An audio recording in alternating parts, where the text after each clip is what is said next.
So the Pursuit for Itachi arc, I consider it the best in the series by far. But why is that? Well, today on Bijuu Dissections, I'm going to go in depth as to why I think the Pursuit for Itachi arc is the best arc in the Naruto franchise, and probably will always be.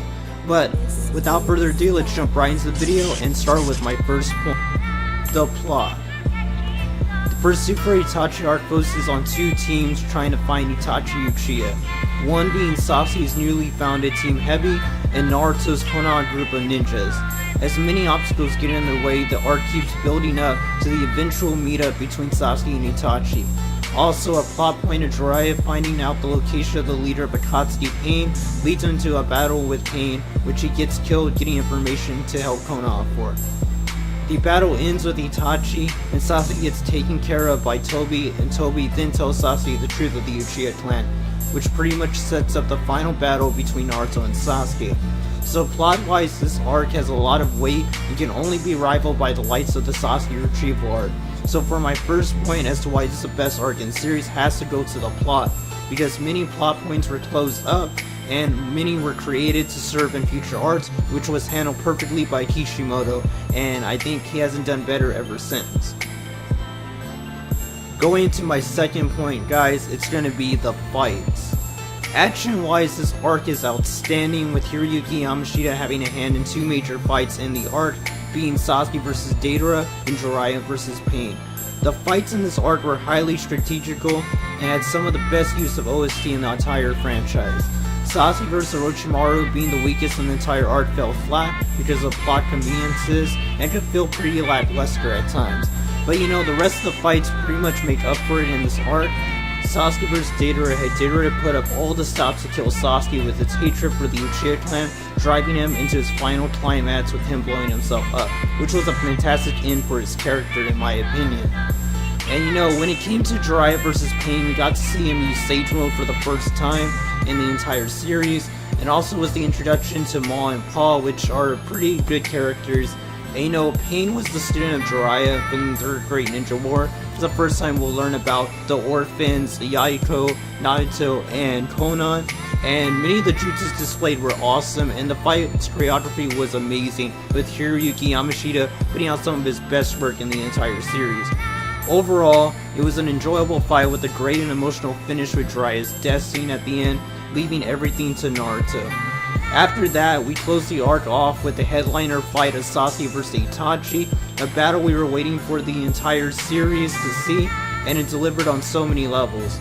From the use of Genjutsu and Shurikens, to the massive fireballs, and the debut of the fan favorite Kirin.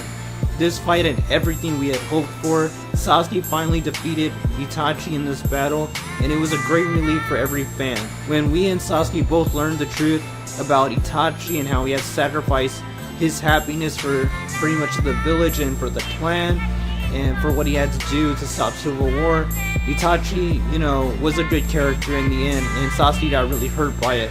This arc's fight direction was amazing, and is up there with the Sasuke retrieval arc and rest of the Kazekage arc, and is up there with those arcs for having the most consistently good fights in an arc, and is why I consider this a strong point as to why this can be considered the best in the entire series. But now guys, let's get down to my final point in this video. Being my final and third point, it's gotta be the growth of the characters, guys. Naruto and Sasuke both lost two people that they were the closest to, which was definitely intentional by Kishimoto, and both are about to acquire new powers thanks to these losses. Sasuke learning the truth of Itachi puts him down the path to wanting to destroy Konoha, and Naruto, about to learn about his master, will go to Mount Miyaboku to learn Sage Jutsu. This whole arc is a perfect climax and a setup to the Pain Invasion arc, which most people held to be the best of Kishi's work. As you can tell, I'm the opposite and might be in the minority, but I consider this arc to be his best work, and I don't think anything after or before this has ever captured the raw emotion as seeing Sasuke crying over his dead brother, or Naruto feeling a hand touch him as Master leaves this world and leaves everything to Naruto. Now, before I get more into this, to end off the video, I want to say that the beginning of Boruto, which shows Kawaki destroying the village and pretty much killing Naruto, I do think that arc could destroy this arc in the emotional weight and just the whole climax feel. That might very well be the best in the entire Naruto franchise, but until we see that, I'm going to hold off on that. But I do think that there is a potential for that arc to be better than this one. But until then, I think this arc still is the best. And you know, the growth that we see at the end of this arc and the beginning of the next arc is my final point as to why I believe this arc is and might always be the best arc Kishimoto has ever written. And I highly recommend this arc for fans or non-fans of the Naruto series, and is a good starting point to show people just how good the Naruto series can be. But guys, that's going to be it for today's dissection.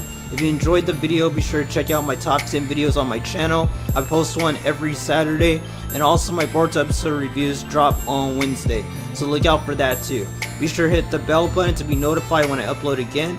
But until next time guys, God bless you, and remember guys, enjoy the experience.